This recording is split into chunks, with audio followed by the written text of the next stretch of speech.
hold it down.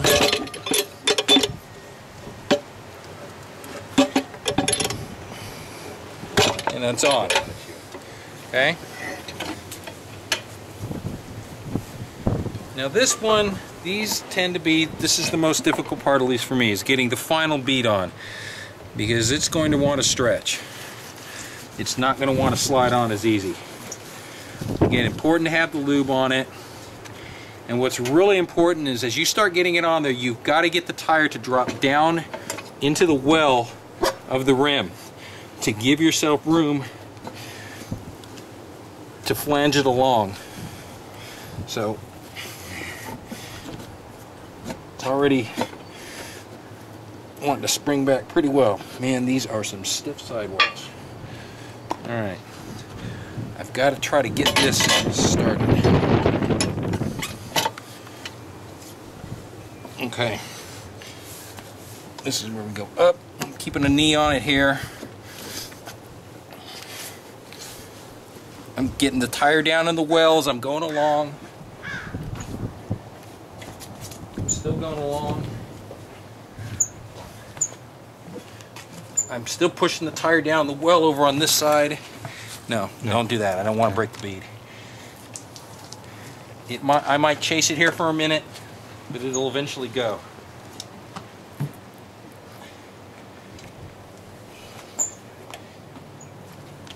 It's down in the well there. It's down in the well here. It's still down in the well.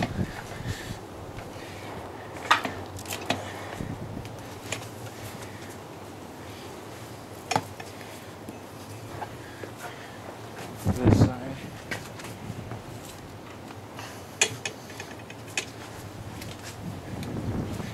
It's still in the well, and it's on now. There it is. Very nice. Okay. Tire's now on. And over here where I was really forcing down the well, it's pretty distorted. So what we're going to do is now take this off of here and power it up with air. Valve stem, valve core.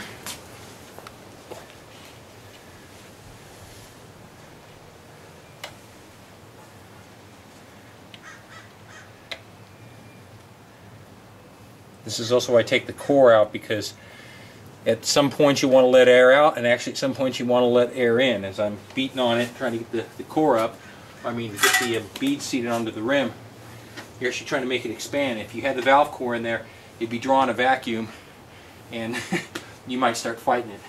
And as you can tell, we got lucky that the yellow dot's almost exactly in line with this. Once it starts creeping around, especially if you start getting a bite, wherever it is, you're just going to have to live with it. If you start it there, sometimes it's not a problem, but anyway. Alright, core in, and now we're going to put air to it. And what we're going to have to do is put plenty of air into it so that it seats the rim. What's going on, buddy? So we're going to end up putting like between 40 and 45 pounds in it. And come on, come on.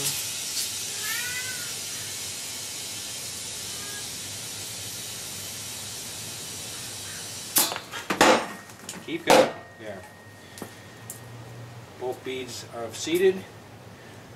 We're only at 25 pounds though, so.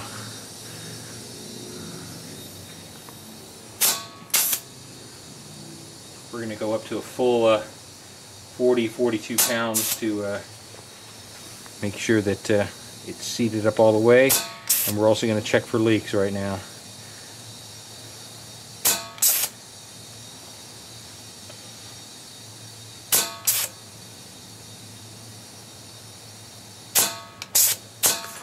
Alright, there we go. You need to take a general look around, look at where there'll be a molded in edge of a tire that kind of corresponds with the rim. Kind of just visually make sure that you can see that in the same basic position all the way around on both sides. Because if you haven't seated it properly, especially again with these track tires with these heavy sidewalls, if it isn't on, you go to balance it and you'll see that the tire is eccentric on the rim. That's just going to cause you problems all day long.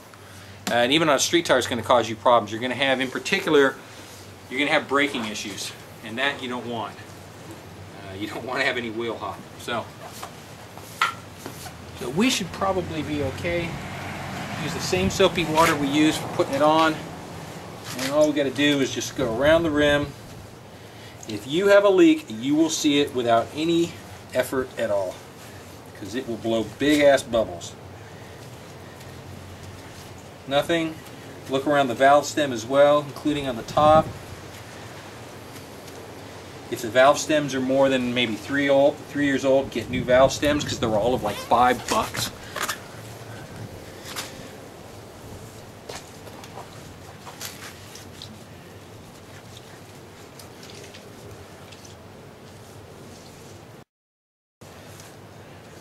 We have a leak-free tire. That's done. I don't know what the time is on all that, but considering that we spent time talking about it, shit, that was probably what? That went pretty well. 20 minutes? Maybe, yeah. So balancing? We will get to that in a minute, because we're going to use the table for that. So we'll do the other tire, okay, and then we'll take the mechanism down and we'll balance out rear. On this rim, because it's a symmetrical placement of the spokes, it's important to find the arrow. There is the arrow. The arrow is pointing that way. There's the tip, it's going that way. So we need to make the tire go that way. Grabbing the tire, looking for an arrow. Here's an arrow. That arrow is pointing that way. That arrow is pointing that way. The world is a wonderful place. So there's our yellow dot. In and started.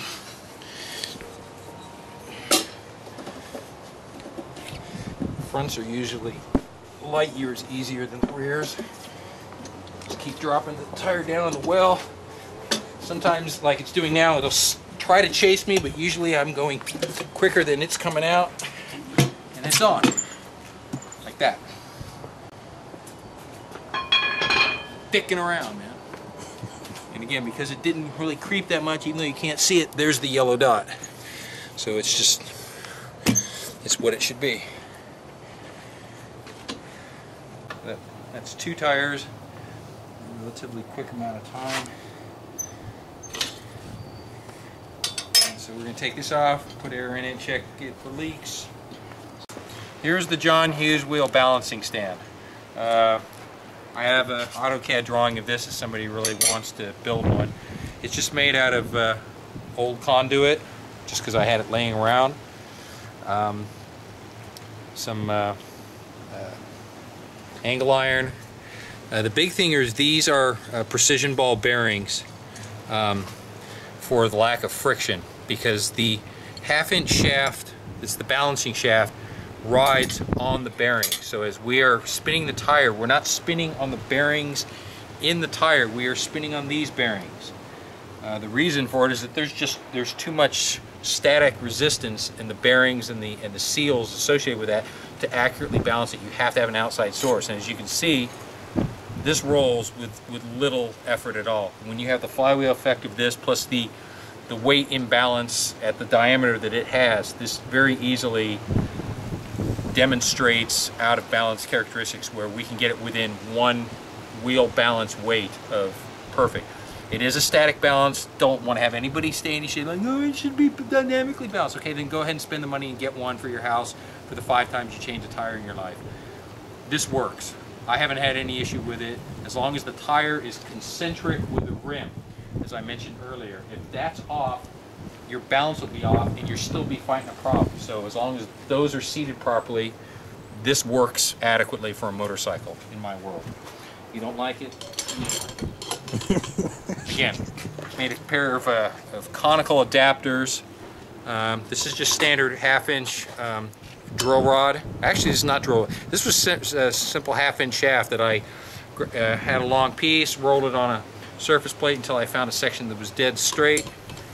And there it is, it works. So slide it up onto the 2 bearings, make sure you are catching the bearings, get rid of the seals, get rid of everything else so that these